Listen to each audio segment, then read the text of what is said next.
Swedish Oktoberfest. These are Swedish Oktoberfest beers. What? Swedish Oktoberfest beers? It is actually pretty popular in Sweden nowadays. These beers are only half of them. So if there is an interest, I might try out the others as well. I have arranged them in order of brewer age. So these two are the oldest. I think Jämtlands was started in 1995 and Nils Oskar 1996. And then Dugges is around 20 years old. Remmarlöv 10 years old. And these are the new guys. OO Brewing is 5 or 6 years maybe, but they already had experience when they started the brewery. And the last one I don't know much about, I just got a recommendation. RajRaj or RajRaj in Scanian accent. We will also compare the beers to the Paulaner Oktoberfest and the Ayinger Festbier, because some of these are darker beers as well. So let's see if we can pour these up. Jämtlands, they make some great beers. One of the few brewers in Sweden who actually can brew in an English style. A medium dark lager beer that makes you think of Germany.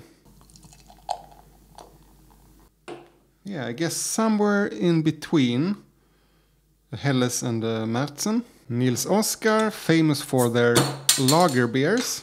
A classic Märzen and has a beautiful copper red shade. Definitely more red than Jämtlands. Dugges is maybe mostly known for their sour beers. This is Märzen. This beer is an ode, a celebration, a giving of thanks to a wonderfully happy season, a region, and all the past brewers that have made Oktoberfest what it is today. The world's largest folkfest, not only as an event in Bavaria, but with festivities worldwide. Prost. A bit lighter, it seems. Funny enough, the darker beers are maybe more popular in Sweden. In Munich you only have one official Oktoberfest Märzen, the Hacke. The rest of them are pretty light. Let's see if this is more of a Helles. This fest beer we brew as a celebration to Oktoberfest. The character of this light lager is, how do you say that? Like a big mouthfeel and soft with the bitterness on a low level. Remmarlöv is located in the south of Sweden. Yeah, the lightest of them all. That smelled the most. Well, patient, we will smell them all. OO Brewing in Gothenburg makes amazing both lagers and ales.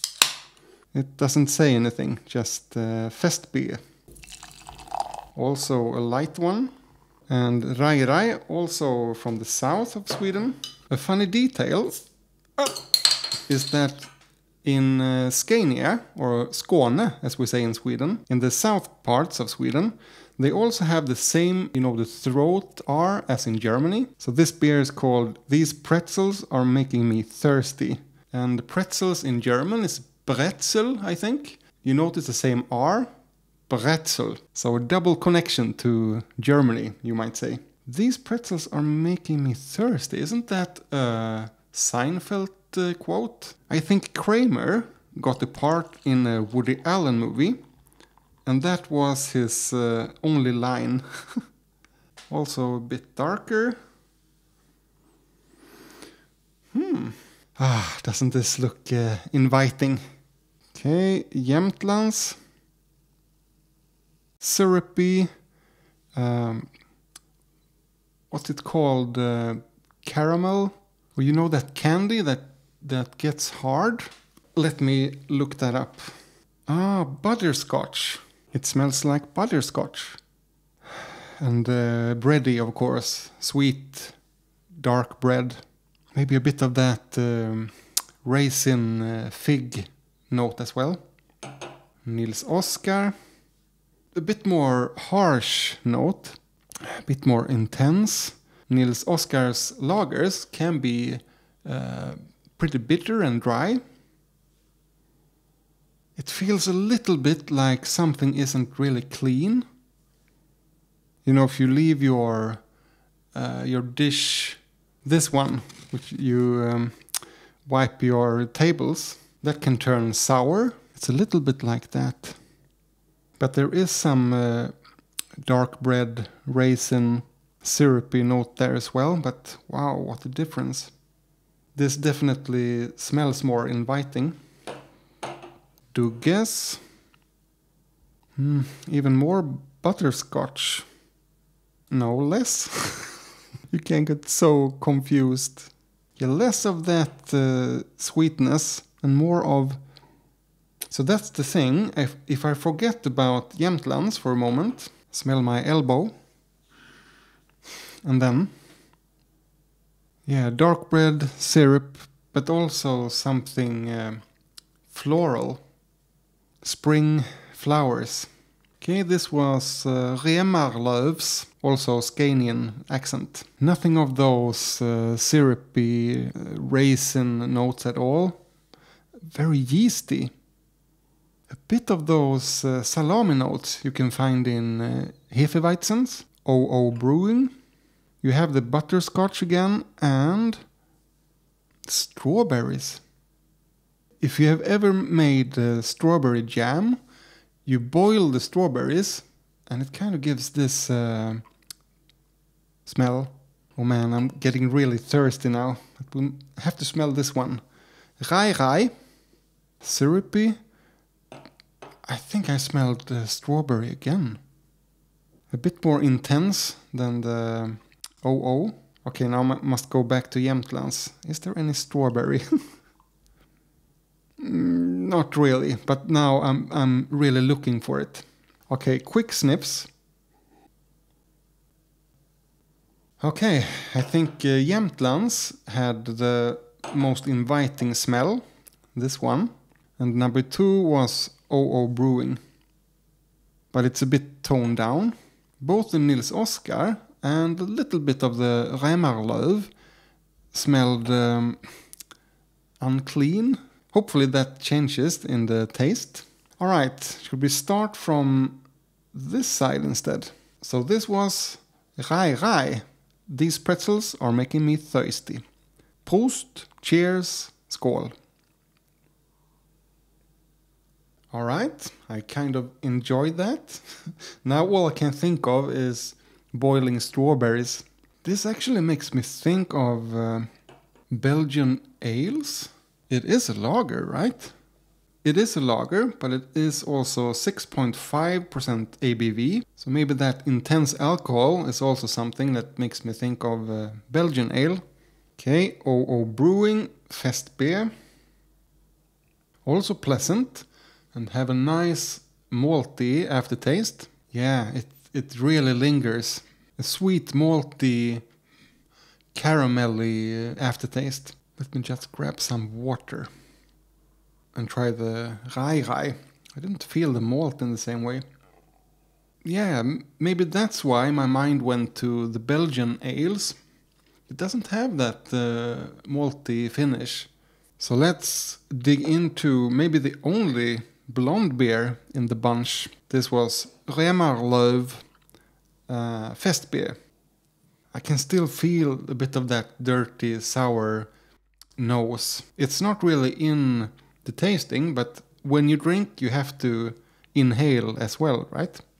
And it's not really sweet. There are some beers in Sweden where you have made regular lagers but upped the ABV. You know, a lot of alcohol for the money, but most of the time they don't taste very well. And this actually reminds me of one of those. I want a sweetness to come alongside the higher ABV.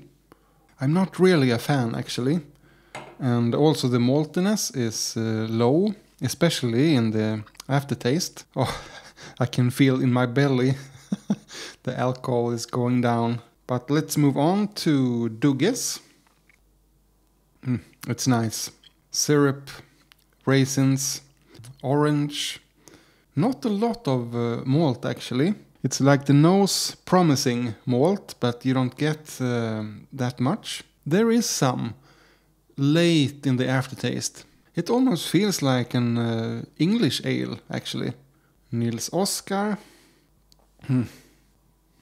It almost tastes like if you've ever had a skunked beer, damaged from the light. It breaks through everything else.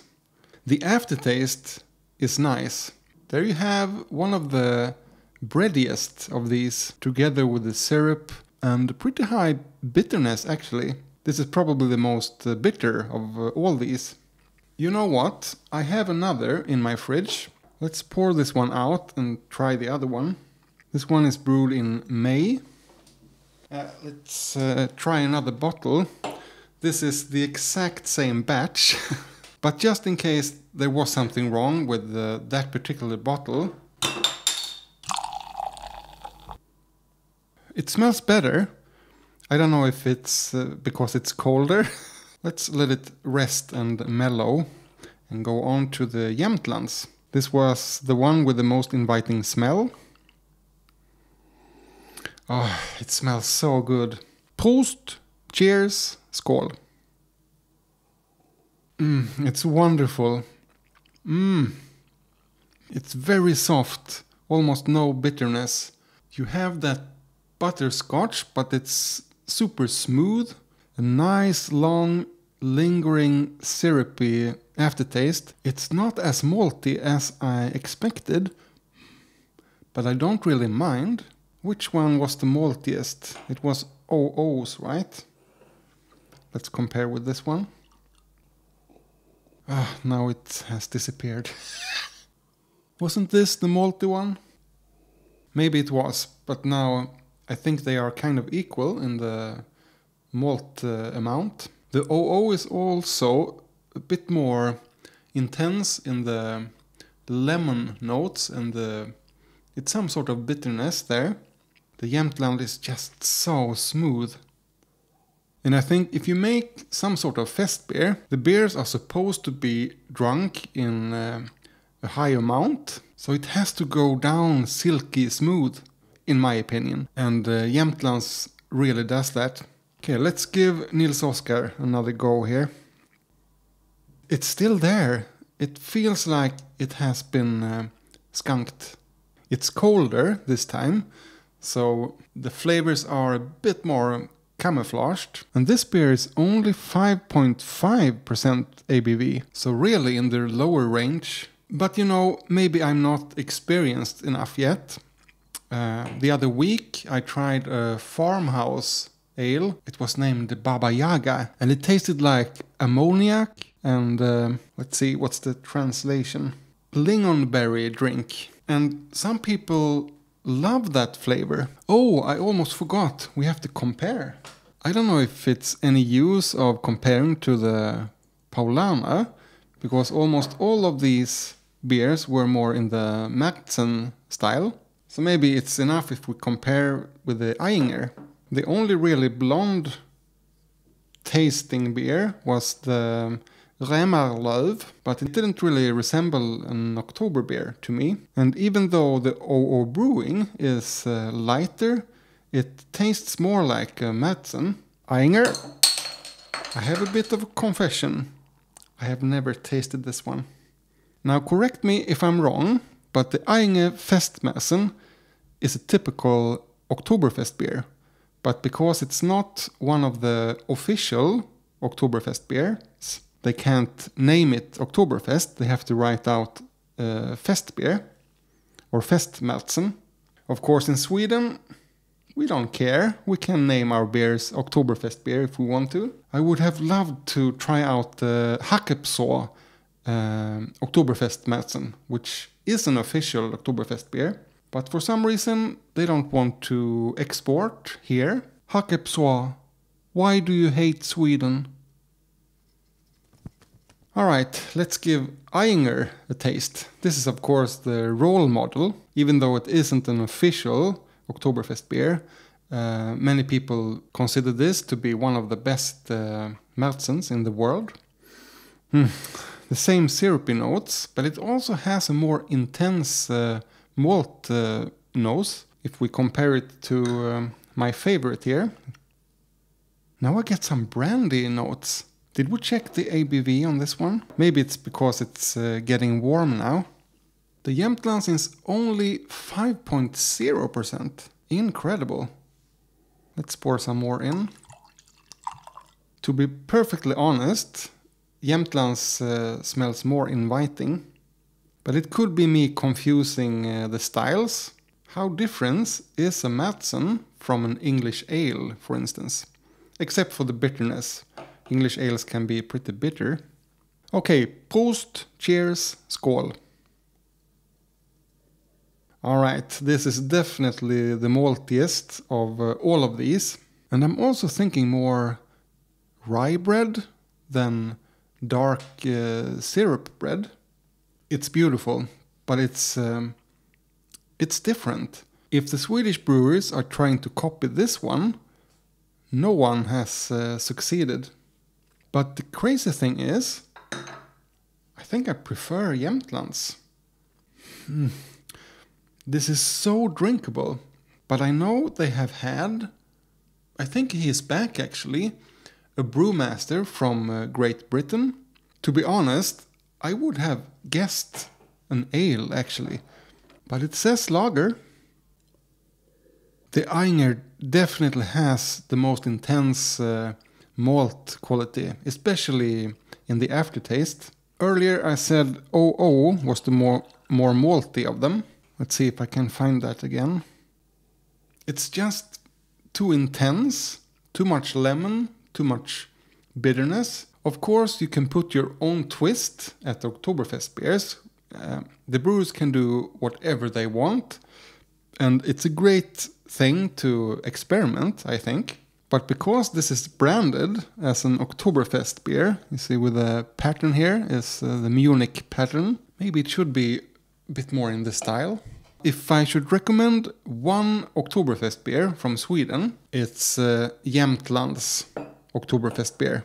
And do you have a possibility in your country to order beers from Sweden?